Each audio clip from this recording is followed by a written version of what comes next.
Targamas was a really good player in game. He was very good mechanically. I think there was no doubt about that. I was happy to play with him, but the problem is that, I mean, I won't go in details, but we had problem. Hey everyone, this is Darius from the Shotcaller, joined by Steeelback. Congrats on the win against H2K. So let's just talk about the pause, and that essentially decided the game. What was wrong? Because it was your computer that was bugging out. So I paused because we had the Drake fight, and when Horde ulted me, I flashed the Horde ult, but I didn't see where I flashed, and my PC legit froze for a split second. So my character I didn't see the flash animation, I didn't see where I was going, so I kind of flashed too late, so maybe it killed me after, I'm not sure, but I wanted to pause and make it clear, but apparently they didn't say anything on their shadow or something like replay. I forgot the name, but yeah, they didn't say anything. So yeah, I mean, yeah, that's why I paused. Unlucky. So just for the record, teams are not allowed to communicate while a pause is going on. Yeah. So was it legit just Betsy thinking ahead and saying like, holy shit, I can end this game? Well, pretty much is that we were doing Elder Drake and we had 3 mountain. And I called for the end when we were hitting the Elder Drake because I saw that mid was pushing. So he probably heard it and he started moving to end the base. So that was our plan since the beginning, and he was going for it. And we had to bait the more time we can. So I wanted to bait the own ult and bait everything and my GA, and then with Poppy, and then Azir could end because we have 3 mountain Drake. We one-shot tower with Azir at this point. So yeah, that was the plan. Yeah. Okay, interesting. So yeah, but like it was the plan even before the break, and like you didn't get extra time to think about like Betsy didn't get it. No. I mean, we knew we have obviously more time and we can think better, but the idea was already there, so we knew already what to do. And when it started posing, we said, okay, go end, and then he ended and we won. Yeah.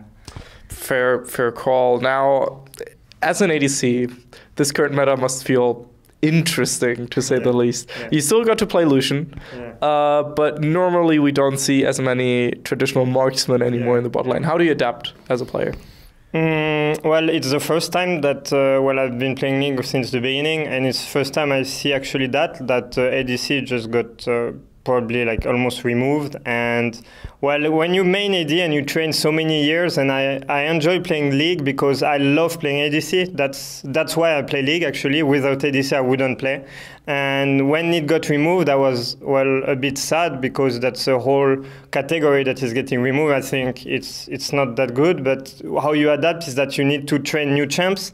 But LCS was starting in like 1 or 2 weeks, so you have like 1 or 2 weeks to play totally new champ that I never played. So like some Ryze, some Vlad, I never played that. I only play ADC. And so it's hard to adapt, but I guess we have to. And yeah, I mean, I played Lucian today, but I think it was really hard game versus Karma Soraka bot. Like they were just full pushing, healing. So I think Marksman is not in that good shape right now, but it will get better with the next patch, I heard. Now, I have to ask you a maybe not as easy question, but during the off-season, I mean, people were suspecting you guys making some changes one way or another. That said, many people were very surprised to see Targamas being dropped from the roster, because Targamas, from a lot of people's perspective, looked like the second best player or third best player on the roster and stuff. Of course, you did also get a new coach, or head coach, I should say, because Naruto de Rador is still there. And you picked up Nukes a lot. Now, what was the reasoning behind the transfer? Why did you go with Nukes a lot instead of Targamas? Was there like internal conflict? What was going on there? So pretty much Targamas was a really good player in game. He was very good mechanically. I think there was no doubt about that. I was happy to play with him, but the problem is that, I mean, I won't go in details, but we had attitude problem with him, and we had a lot that we actually tried to fix during the time. We tried to make him talk during the game too, because some game he wasn't talking that much, and it was kind of a problem as a support. And we really wanted him to step up, but we didn't manage to find something together, and we had to change for Synox a lot, which is, I think he's very motivated, and he will show to a lot of people that he's actually LCS caliber, yeah. So it isn't even like the I shouldn't say, but the skill level of the players, but more the communication skills. Yes, exactly. When you play in a team, you need that skill, that part that you said, and you need that communication and that attitude because you're a pro and you have responsibilities and a lot of things. And I think he was very young, so he couldn't really understand everything.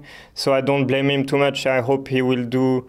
I think if he keeps playing, he will be a very good player. He just needs more time to become a pro. Is that interesting though? Because you've been playing for such a long time. Like I'm assuming this, of course, but from what I've heard, season 4, season 5, you could be a very good player and play in LCS and stuff without really having, let's say, human skills and communication skills in that.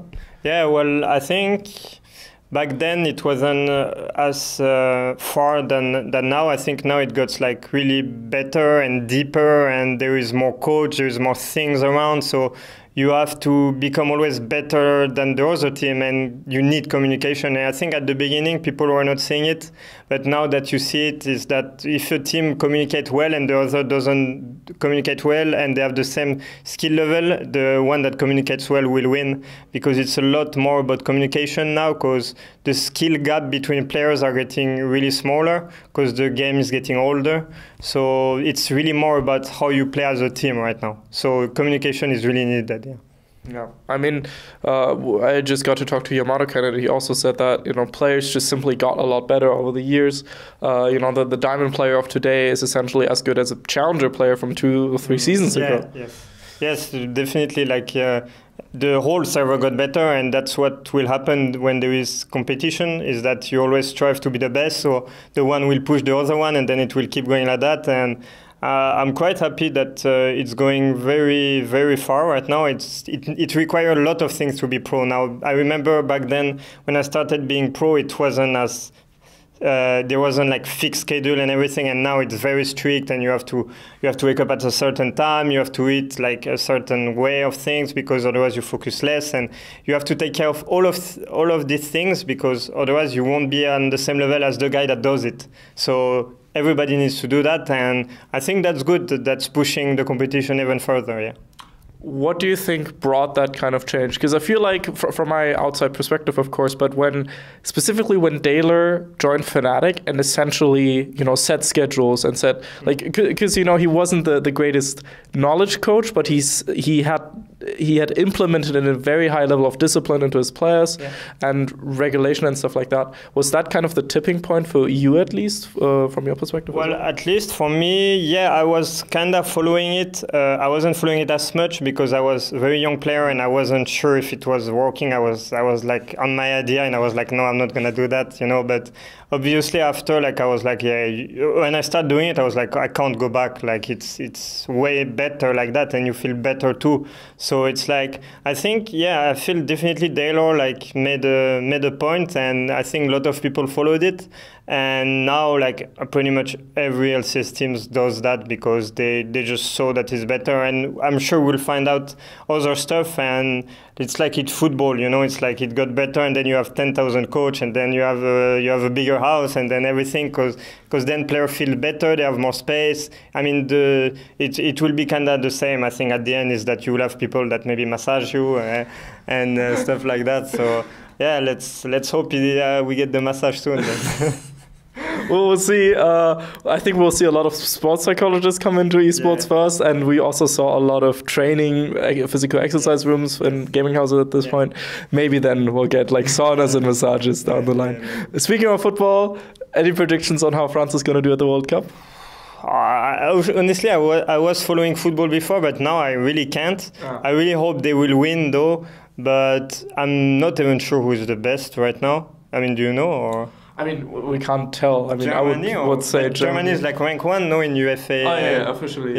So maybe, but maybe I would say they will go to semi-final. That's the prediction. Yeah. I mean, best of luck, of course. I'm very excited to watch the World Cup, which is going on right now, but, esports live and stuff. Unfortunately. Anything you would like to say to the Giants fans out there? Well, thank you for everyone that support us, and I think we will do a good split, and we will show you that we can go playoff and maybe Worlds, let's hope. And thank you for everything. Very exciting. This was Steeelback and Darius from the Shotcaller. Hope you had a good day. See you then. Hey everyone, this is Darius from the Shotcaller, and I hope you just enjoyed that video. This is a generic end card, of course, so make sure to click here for a different interview, or here for a different interview, or about here to subscribe to the Shotcaller. We very much appreciate your support, and see you guys next time. Bye bye.